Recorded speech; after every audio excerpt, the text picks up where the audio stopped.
Kun sanon viikingit, mitä sulle tulee ensimmäisenä mieleen? Veikkaan, että jotain Thorin vasaroista, mahtavista jumalista ja Valhallan saleista, eikä niin? Mutta miten ihmeessä siitä maailmasta päädyttiin kirkkoihin ja risteihin? Tässä katsauksessa pureudutaan juuri siihen, miten Pohjola vaihtoi vanhat jumalansa kristinuskoon. Tämä on se meidän iso kysymys. Miten maailma, joka perustui soturijumalille, kunnialle ja taistelulle, omaksui uskonnon, joka puhui rauhasta, nöyryydestä ja yhdestä ainoasta Jumalasta? Se on aika valtava muutos, ja voin luvata, että vastaus ei ole ihan niin yksinkertainen kuin voisi luulla. On nimittäin tosi tärkeää tajuta, ettei tämä ollut mikään yhden yön juttu. Ei ollut mitään yhtä suurta taistelua tai äkillistä kansanheräämistä, ei. Vaan tämä oli hivas satoja vuosia kestänyt prosessi, jossa, ja tämä on se pointti, politiikka ja valtapeli olivat usein paljon isommassa roolissa kuin itse usko. No niin, sukelletaanpa ensin siihen vanhaan maailmaan. Jotta me voidaan ymmärtää tätä muutosta, on pakko katsoa millainen paikka Pohjola oikein oli, ennen kuin kristinusko edes saapui kuvioihin. Se maailmankuva oli siis todella rikas. Oli voimakkaita jumalia, kuten Odin, Thor ja Freja, jotka olivat osa jokapäiväistä elämää. Oli Yggdrasil, se valtava maailmanpuu, joka piti kaiken kasassa. Ja sotureille oli tietysti se suurin palkinto, Valhalla. Kaiken ytimessä oli kunnia, maine ja uskollisuus omalle heimolle.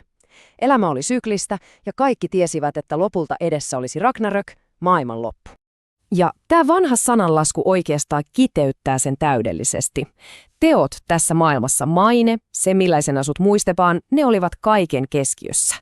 Tämä oli kulttuuri, joka todella arvosti voimaa, rohkeutta ja uskollisuutta.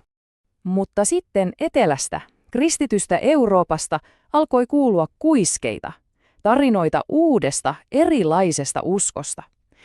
Ja se ei tullut tänne ryminällä, ainakaan ihan aluksi. Se hiipi sisään hiljalleen, kauppiaitten ja orjen mukana.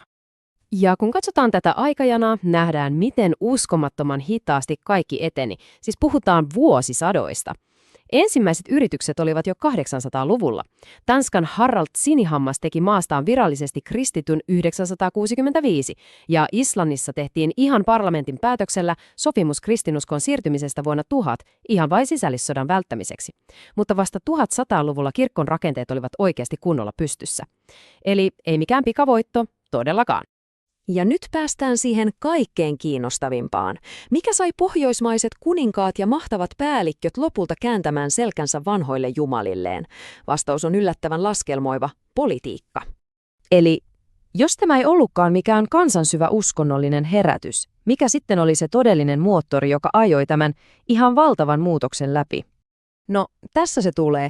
Kunnianhimoisille hallitsijoille kristinuskolla oli kuin poliittinen sveitsiläinen linkkuveitsi. Se tarjosi kaiken. Ensinnäkin legitimiteetin.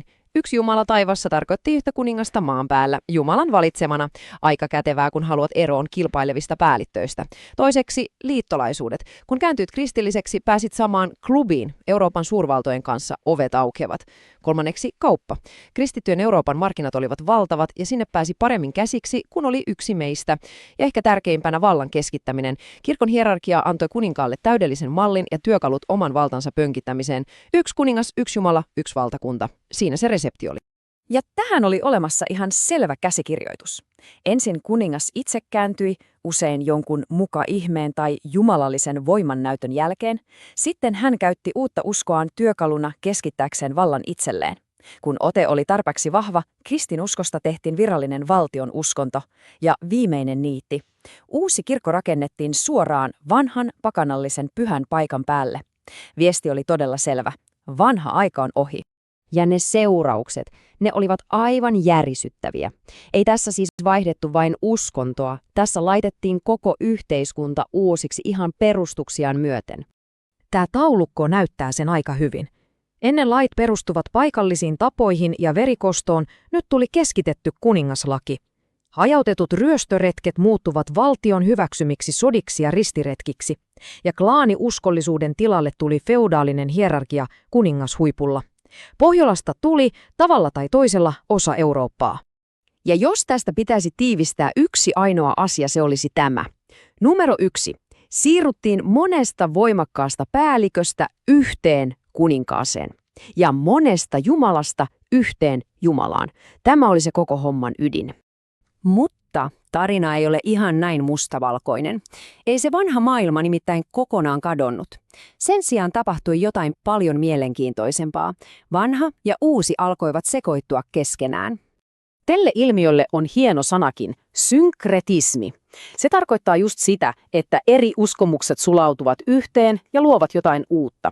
Otetaan vähän vanhasta, vähän uudesta, sekoitetaan ja lopputulos onkin sitten ihan omanlaisensa. Ja Pohjolan kristillistyminen on tästä aivan klassinen esimerkki. Ehkä paras ja tutuin esimerkki on joulu. Oletko koskaan miettinyt, miksi meillä on joulukuusi? Vai miksi jouluna syödään niin paljon? Nämä perinteet eivät tule Raamatusta. Ne ovat suoraa perua vanhasta pakanallisesta juulejuhlasta. Kirkko oli fiksu. Sen sijaan, että se olisi kieltänyt nämä suositut tavat, se yksinkertaisesti adoptoi ne ja antoi niille uuden kristillisen merkityksen. Eli lopputulos oli jotain tällaista. Tämä kaavio on tietysti vain kuvannollinen, älä ota noita prosenttia kirjaimellisesti. Mutta se havainnollistaa pointin hyvin. Uusi pohjoismainen kulttuuri ei ollut